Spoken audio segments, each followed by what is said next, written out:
Recortes da Lei 9.099 de 1993, Juizado Especial Cível, para o concurso de escrevente do Tribunal de Justiça de 2023. Se você gostar deste conteúdo, deixe o seu like e compartilhe. Se inscreva no canal para receber as atualizações. Serão abordados somente os artigos previstos no edital de 2023. Você vai encontrar, do artigo 3º até 19. Preparado? Vamos começar. Capítulo 2º. Dos Juizados Especiais Cíveis. Seção I. Da competência. Artigo 3º. O Juizado Especial Cível tem competência para conciliação, processo e julgamento das causas cíveis de menor complexidade, assim consideradas, e as causas cujo valor não exceda a 40 vezes o salário mínimo. Segunda, as enumeradas no artigo 275, inciso 2º, do Código de Processo Civil. Terceira, a ação de despejo para uso próprio. Quarta, as ações possessórias sobre bens imóveis de valor não excedente ao fixado no inciso I deste artigo. Parágrafo 1º compete ao Juizado Especial promover a execução, e dos seus julgados. Segunda, dos títulos executivos extrajudiciais, no valor de até 40 vezes o salário mínimo, observado o disposto no parágrafo 1º do artigo 8º desta lei. Parágrafo 2º ficam excluídas da competência do Juizado Especial as causas de natureza alimentar, falimentar, fiscal e de interesse da fazenda pública, e também as relativas a acidentes de trabalho, a resíduos e ao estado e capacidade das pessoas, ainda que de cunho patrimonial. Parágrafo 3º. A opção pelo procedimento previsto nesta lei importará em renúncia ao crédito excedente ao limite estabelecido neste artigo, excetuada a hipótese de conciliação. Artigo 4º. É competente para as causas previstas nesta lei, o juizado do foro, e do domicílio do réu ou a critério do autor, do local onde aquele exerça atividades profissionais ou econômicas ou mantenha estabelecimento, filial, agência, sucursal ou escritório. Segunda, do lugar onde a obrigação deva ser satisfeita. Terceira, do domicílio do autor ou do local do ato ou fato, nas ações para reparação de dano de qualquer natureza. Parágrafo único. Em qualquer hipótese, poderá a ação ser proposta no foro previsto no inciso I deste artigo. Seção 2ª. Do juiz, dos conciliadores e dos juízes leigos. Artigo 5º. O juiz dirigirá o processo com liberdade para determinar as provas a serem produzidas, para apreciá-las e para dar especial valor às regras de experiência comum ou técnica. Artigo 6º. O juiz adotará em cada caso a decisão que reputar mais justa e equânime, atendendo aos fins sociais da lei e às exigências do bem comum. Artigo 7º. Os conciliadores e juízes leigos são auxiliares da justiça recrutados, os primeiros, preferentemente, entre os bacharéis em direito e os segundos, entre advogados com mais de 5 anos de experiência. Parágrafo único. Os juízes leigos ficarão impedidos de exercer a advocacia perante os juizados especiais, enquanto no desempenho de suas funções. Seção 3ª. Das partes. Artigo 8º. Não poderão ser partes, no processo instituído por esta lei, o incapaz, o preso, as pessoas jurídicas de direito público, as empresas públicas da União, a massa falida e o insolvente civil. Parágrafo 1º. Somente serão admitidas a propor ação perante o juizado especial, e as pessoas físicas capazes, excluídos os cessionários de direito de pessoas jurídicas. Segunda, as pessoas enquadradas como microempreendedores individuais, microempresas e empresas de pequeno porte na forma da Lei Complementar no 123, de 14 de dezembro de 2006. Terceira, as pessoas jurídicas qualificadas como organização da sociedade civil de interesse público, nos termos da Lei no 9.790, de 23 de março de 1999. Quarta, as sociedades de crédito ao microempreendedor, nos termos do artigo 1º da Lei no 10.194, de 14 de fevereiro de 2001. Parágrafo 2º. Maior de 18 anos poderá ser autor, independentemente de assistência, inclusive para fins de conciliação.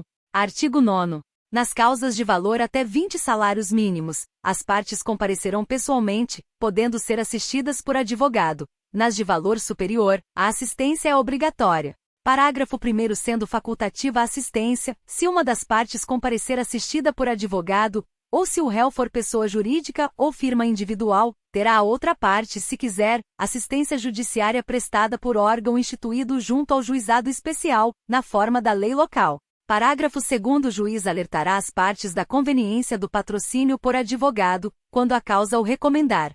Parágrafo 3º. O mandato ao advogado poderá ser verbal, salvo quanto aos poderes especiais.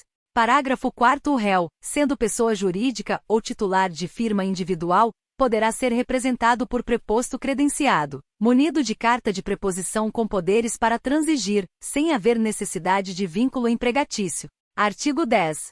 Não se admitirá no processo qualquer forma de intervenção de terceiro nem de assistência. Admitir-se-á o litisconsórcio. Artigo 11. O Ministério Público intervirá nos casos previstos em lei. Seção 4ª. Dos atos processuais. Artigo 12. Os atos processuais serão públicos e poderão realizar-se em horário noturno, conforme dispuserem as normas de organização judiciária. Artigo 12-A. Na contagem de prazo em dias estabelecido por lei ou pelo juiz, para a prática de qualquer ato processual, inclusive para a interposição de recursos, computar-se-ão somente os dias úteis. Artigo 13. Os atos processuais serão válidos sempre que preencherem as finalidades para as quais forem realizados, atendidos os critérios indicados no artigo 2º desta lei. Parágrafo 1º. Não se pronunciará qualquer nulidade sem que tenha havido prejuízo. Parágrafo 2º. A prática de atos processuais em outras comarcas poderá ser solicitada por qualquer meio idôneo de comunicação. Parágrafo 3º. Apenas os atos considerados essenciais serão registrados resumidamente, em notas manuscritas, datilografadas, taquigrafadas ou estenotipadas. Os demais atos poderão ser gravados em fita magnética ou equivalente, que será inutilizada após o trânsito em julgado da decisão. Parágrafo 4º. As normas locais disporão sobre a conservação das peças do processo e demais documentos que o instruem. Seção V. Do pedido.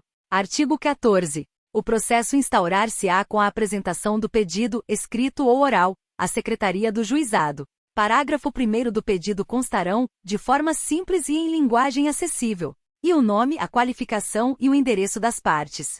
Segunda, os fatos e os fundamentos, de forma sucinta. Terceira, o objeto e seu valor. Parágrafo 2º. É lícito formular pedido genérico quando não for possível determinar, desde logo, a extensão da obrigação. Parágrafo 3º. O pedido oral será reduzido a escrito pela Secretaria do Juizado, podendo ser utilizado o sistema de fichas ou formulários impressos. Artigo 15.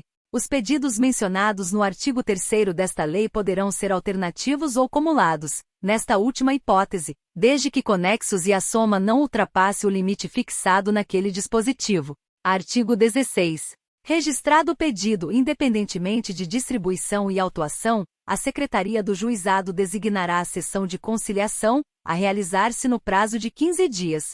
Artigo 17.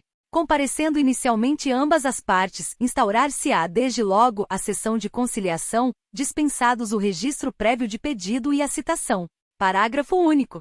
Havendo pedidos contrapostos, poderá ser dispensada a contestação formal e ambos serão apreciados na mesma sentença.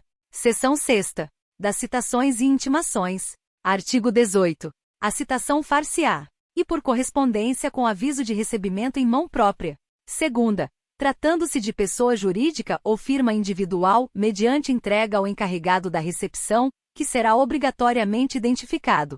Terceira, sendo necessário por oficial de justiça, independentemente de mandado ou carta precatória. Parágrafo 1º. A citação conterá cópia do pedido inicial, dia e hora para comparecimento do citando e advertência de que, não comparecendo este, considerar-se-ão verdadeiras as alegações iniciais, e será proferido julgamento de plano. Parágrafo 2º. Não se fará citação por edital. Parágrafo 3º. O comparecimento espontâneo suprirá a falta ou nulidade da citação.